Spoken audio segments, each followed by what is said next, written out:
Hello everyone. आज हम physical chemistry का एक बहुत इंपॉर्टेंट टॉपिक स्टार्ट करेंगे जो कि है केमिकल इक्विलिब्रियम। केमिस्ट्री में आप जो पढ़ना स्टार्ट करते हो वो एटम्स मॉलिक्यूल से करते हो, ठीक है। और केमिस्ट्री का एक बहुत ही इंपॉर्टेंट चीज़ होती है केमिकल रिएक्शन। तो कोई भी एक सिंपल सा एग्जांपल लेते हैं केमिकल रिएक्शन का। जैसे कि ये कंपाउंड है कैल्शियम, इसका केमिकल नेम क्या होगा? Calcium carbonate. इसको ब्रेक करोगे तो Ca2+ और CO3 2- आयन्स आपको देगा, ठीक है। क्या आप जानते हो इसको कहाँ यूज़ करते हैं? बहुत ही कॉमन चीज़ है जो आप देखा होगा। अभी तो हम डिजिटल बोर्ड वगैरह यूज़ कर रहे हैं, पहले चौक वगैरह यूज़ करते थे। तो chalk is nothing but calcium carbonate. आपकी हड्डियाँ कैल्शियम कार्बोनेट की बनी हुई हैं, ठीक है। आप दीवालों पे जो पहले पुताई होती थी वो भी कैल्शियम कार्बोनेट की होती थी, चूना जिसको हम कहते थे, उसी से कैल्शियम कार्बोनेट बनता था, ठीक है। इसको अगर हीट किया जाए, ठीक है, तो क्या बनना चाहिए प्रोडक्ट? किसी भी कार्बोनेट को, सेकेंड ग्रुप के कार्बोनेट को हीट करोगे तो ये आपको क्या देगा? CaO solid and CO2 gas, ठीक है। किसी भी रिएक्शन में जब गैस बनती है तो उसको हम अपवर्ड एरो से डिनोट करते हैं।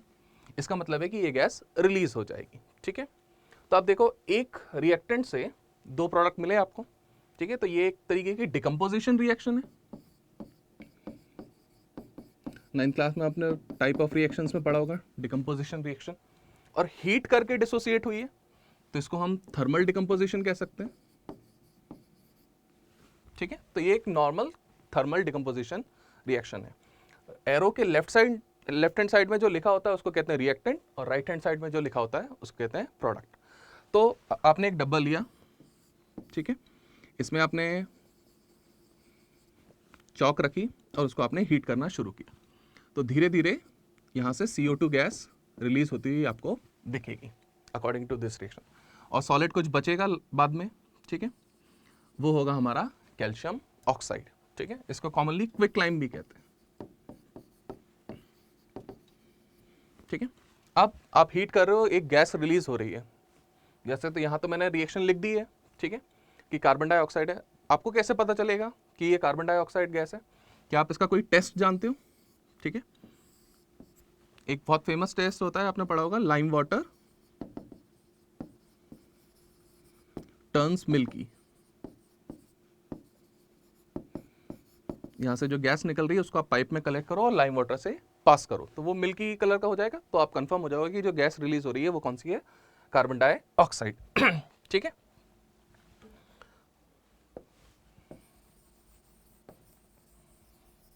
अब आपने कंफर्म कर लिया कि CO2 गैस है। क्या कोई और गैस है जो ये रिएक्शन देती है लाइम वाटर टर्न्स मिल्की? एक गैस होती है सल्फर डाइऑक्साइड, ठीक है, ये भी सेम टेस्ट देती है। लेकिन दोनों में डिफरेंस क्या है?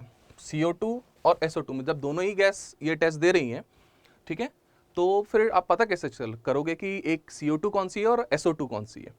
CO2 जो होती है वो ऑर्डरलेस गैस होती है, उसकी कोई स्मेल नहीं होती। जबकि SO2 जो होती है इसकी एक बहुत ही यूनिक स्मेल होती है। अभी कुछ दिनों पहले सर्दियों का सीजन गया है तो आपने देखा होगा लोग आग वगैरह जलाते हैं, उसमें टायर जला देते हैं। तो टायर की एक बहुत यूनिक स्मेल आती है। आप कहीं भी टायर जल रहा होगा आपको पता चल जाएगा कि टायर जल रहा है। तो वो जो स्मेल होती है वो बेसिकली किसकी होती है? SO2 की। तो SO2 का ऑर्डर होता है बर्निंग टायर का, जबकि CO2 कैसी होती है? ऑर्डरलेस गैस होती है। तो आप इस तरीके से कंफर्म कर सकते हो कि जो गैस रिलीज हो रही है वो CO2 है या SO2 है।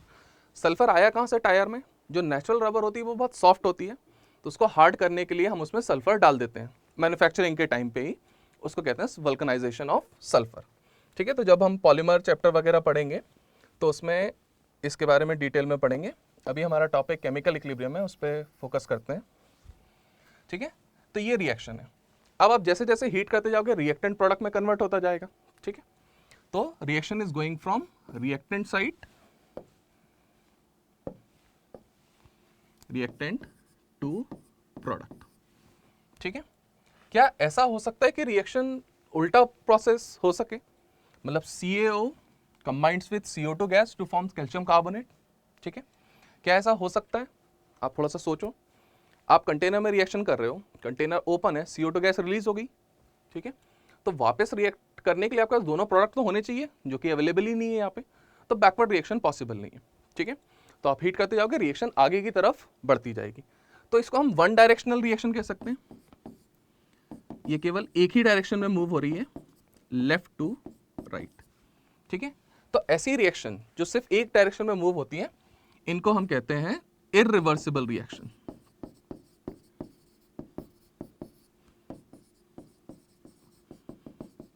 ठीक है, मतलब यहां पे सिर्फ रिएक्टेंट कन्वर्ट होगा प्रोडक्ट में। इसके और भी एग्जांपल होते हैं, जैसे आपने पढ़ा होगा acid plus base gives you salt plus water. Commonly इसको हम न्यूट्रलाइजेशन रिएक्शन कहते हैं।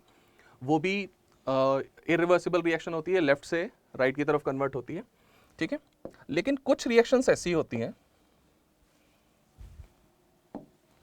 जिसमें रिएक्टेंट प्रोडक्ट में कन्वर्ट हो सकता है, साथ ही प्रोडक्ट भी रिएक्टेंट में कन्वर्ट हो सकता है। जैसे कि फॉर एग्जांपल सल्फर डाइऑक्साइड वाली रिएक्शन ले लेते हैं, SO2 gas plus O2 gas gives you SO3 gas, sulphur trioxide. बहुत ही इंपॉर्टेंट रिएक्शन है। जब आप ऑक्सीजन फैमिली हम पढ़ेंगे इनऑर्गेनिक केमिस्ट्री में, उसमें ये रिएक्शन आएगी। और मैन्युफैक्चरिंग ऑफ सल्फ्यूरिक एसिड के लिए भी बहुत इंपॉर्टेंट होती है। यहाँ पे कैटलिस्ट यूज किया जाता है V2O5 वेनेडियम पेंटॉक्साइड, जो कि सॉलिड स्टेट में होता है।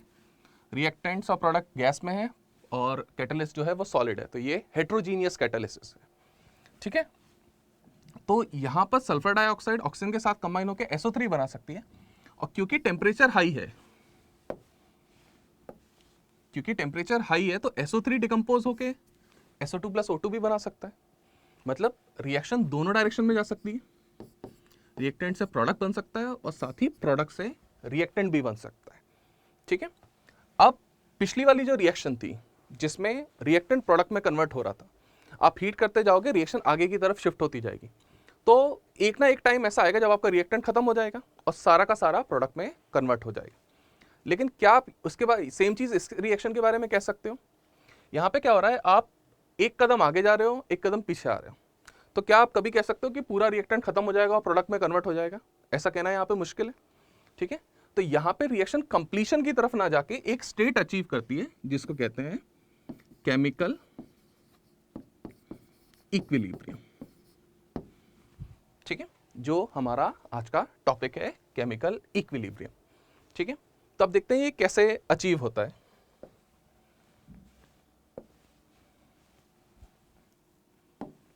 इसी रिएक्शन को करते हैं SO2 plus O2 giving you SO3 gas.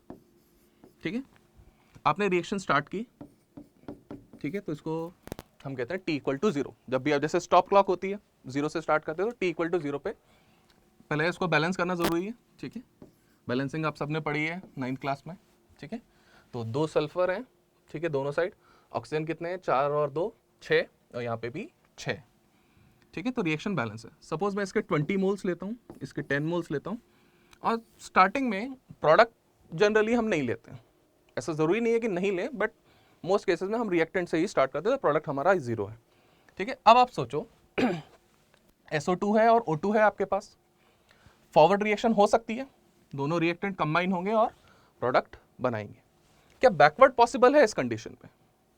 सोचो, बैकवर्ड के लिए आपको SO3 चाहिए, क्या SO3 है? नहीं।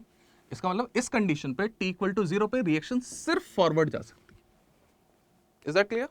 ठीक है, थोड़ा सा आगे बढ़ते हैं, रिएक्शन आगे बढ़ी।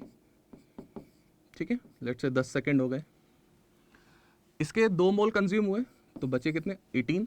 इसका 2 कंज्यूम होगा तो इसका 1 कंज्यूम होगा, स्टोकियोमेट्री में हमने पढ़ा हुआ है। तो बचेंगे कितने? 9। और यहाँ पे प्रोडक्ट कितना बनेगा? 2। अब आप देखो, क्या रिएक्शन फॉरवर्ड जा सकती है? सिंपल सवाल, रिएक्टेंट है आपके पास, रिएक्शन फॉरवर्ड जा सकती है। इस वाले रिएक्शन में और इस वाले रिएक्शन में किसमें रेट ऑफ फॉरवर्ड रिएक्शन ज्यादा होगा? आप बोलोगे यहाँ पर रिएक्टेंट ज्यादा है, आपके पास 20 मोल है और 10 मोल है, यहाँ पे कम है, तो यहाँ पे जो फॉरवर्ड रिएक्शन का रेट है वो थोड़ा सा कम हो जाएगा। ठीक है, तो मैं एरोस का यहाँ पे छोटा कर देता हूँ, तो रिएक्शन कैसी हो जाएगी? थोड़ी सी स्लो हो गई। ठीक है, हो अभी भी फॉरवर्ड रही है लेकिन थोड़ी सी स्लो है। बैकवर्ड में अगर आप देखोगे तो अब पहले से ज्यादा है, तो थोड़ा सा एक छोटा सा एरो बना देते हैं। ठीक है, मतलब रिएक्शन आगे बढ़ी और थोड़ी सी बैकवर्ड रिएक्शन भी शुरू हो गई। ठीक है, अब थोड़ा सा और आगे बढ़ते हैं, 20 सेकेंड हो गए। ठीक है, फिर 2 मोल कंज्यूम हो गए, कितने बचे? 16 और 8। अब क्या होगा, अब फॉरवर्ड रिएक्शन का रेट इस वाले से भी स्लो हो जाएगा, ठीक है, अब बैकवर्ड रिएक्शन का रेट थोड़ा सा बढ़ जाएगा। और आगे बढ़ते हैं, लेट्स से 30 सेकंड हो गए, अब कितना हुआ 14, 7 और यहाँ पे कितना हो जाएंगे 6, ठीक है। तो आप देख रहे हो यहाँ पे कि फॉरवर्ड एरो छोटा होता जा रहा है और बैकवर्ड एरो बढ़ता जा रहा है। अब ये समझ लो एक ऐसी कंडीशन आ गई जहां पे फॉरवर्ड रिएक्शन का रेट और बैकवर्ड रिएक्शन का रेट क्या हो गया। फॉरवर्ड को मैं लिख देता हूं RF, rate of forward reaction, और बैकवर्ड को लिखता हूं RB, मतलब rate of backward reaction. So forward और बैकवर्ड दोनों के रेट क्या हो गए हैं, बराबर। इस कंडीशन को कहते हैं केमिकल इक्विलिब्रियम। तो यहां पर केमिकल इक्विलिब्रियम अचीव हो गई, ठीक है। क्या आप कह सकते हो कि रिएक्शन आगे जाएगी कि पीछे जाएगी? जितने मोल प्रोडक्ट के बन रहे हैं उतने ही मोल प्रोडक्ट के कंज्यूम हो रहे हैं, तो ओवरऑल रिएक्शन वही की वही है। मतलब मैं 2 कदम आगे जा रहा हूं और 2 कदम पीछे आ रहा हूं, तो ओवरऑल मेरी जो मीन पोजीशन है वो वही की वही है, ठीक है। तो रिएक्शन जो है वो एक तरीके से स्टैंड स्टिल पे आ गई। क्या ये कहा जा सकता है कि रिएक्शन रुक गई? ध्यान से सोचो, रुकने का मतलब क्या हुआ कि रिएक्शन मतलब रिएक्शन हो ही नहीं रही है, रिएक्टेंट कंबाइन ही नहीं हो रहे हैं और प्रोडक्ट डिकम्पोज नहीं हो रहा है। क्या ऐसा है? नहीं, रिएक्शन चल रही है लेकिन फॉरवर्ड और बैकवर्ड का रेट बराबर है, ठीक है। एक क्लास है, उसमें 100 स्टूडेंट हैं, हर मिनट में 10 स्टूडेंट एंटर होते हैं और 10 स्टूडेंट एग्जिट करते हैं। तो ओवरऑल जो क्लास की स्ट्रेंथ है वो 100 ही रहेगी। तो कोई अगर 1 घंटे बाद आके देखेगा तो उसको नंबर ऑफ स्टूडेंट 100 ही दिखेंगे। लेकिन क्या ये 100 स्टूडेंट वही वाले हैं जो पहले बैठे थे? नहीं, क्योंकि हर 1 मिनट में 10 स्टूडेंट नए स्टूडेंट एंटर होते हैं, पुराने स्टूडेंट चले जाते हैं, ठीक है। तो इस तरीके का जो इक्विलिब्रियम है इसको कहते हैं डायनेमिक इक्विलिब्रियम। तो जो केमिकल इक्विलिब्रियम होता है वो डायनेमिक नेचर का होता है, ठीक है। एक और मैं इसका बहुत अच्छा एग्जांपल बताता हूँ। जैसे कि सपोज आप सबके बैंक अकाउंट होंगे, जो भी 18+ हैं वो सब बैंक अकाउंट होल्ड कर सकते हैं, आपके पेरेंट्स के होंगे, ठीक है। तो बैंकिंग करने के 2 तरीके होते हैं। आप बैंक में जाओ, एक अकाउंट खोलो और उसमें आप पैसे डालो, ठीक है। दूसरा तरीका होता है आप लॉकर खरीद लो बैंक में, ठीक है। तो सपोज मेरे पास मान लो सोने की घड़ी है, मैं गया, मैंने लॉकर लिया, सपोज SBI इंडिया का सबसे बड़ा बैंक है, उसके पास गया, उसने मुझे लॉकर दिया, मैंने उसमें घड़ी रख दी, ठीक है। मैं 1 महीने बाद जाऊँगा, अपना लॉकर खोलूँगा, तो मुझे वही घड़ी मिलेगी या नहीं मिलेगी? सेम घड़ी मिलेगी, क्योंकि लॉकर मेरा है, ठीक है। तो ये जो इक्विलिब्रियम है, ये जो कंडीशन है, इसको बोलते हैं स्टैटिक। जबकि मैं बैंक में गया, मैंने 10,000 रुपए डिपॉजिट किए और जो नोट मैंने डिपॉजिट किया उसका मैंने नंबर नोट कर लिया, ठीक है। 2-2 हज़ार के 5 नोट थे, सबके मैंने नंबर नोट कर लिए। 1 महीने बाद जब मैं पैसे निकालने जाऊंगा, बैंक मुझे 10,000 रुपए देगा, मतलब जो नेट वैल्यू है वो सेम है, लेकिन जो नोट है क्या वही नंबर के मिलेंगे?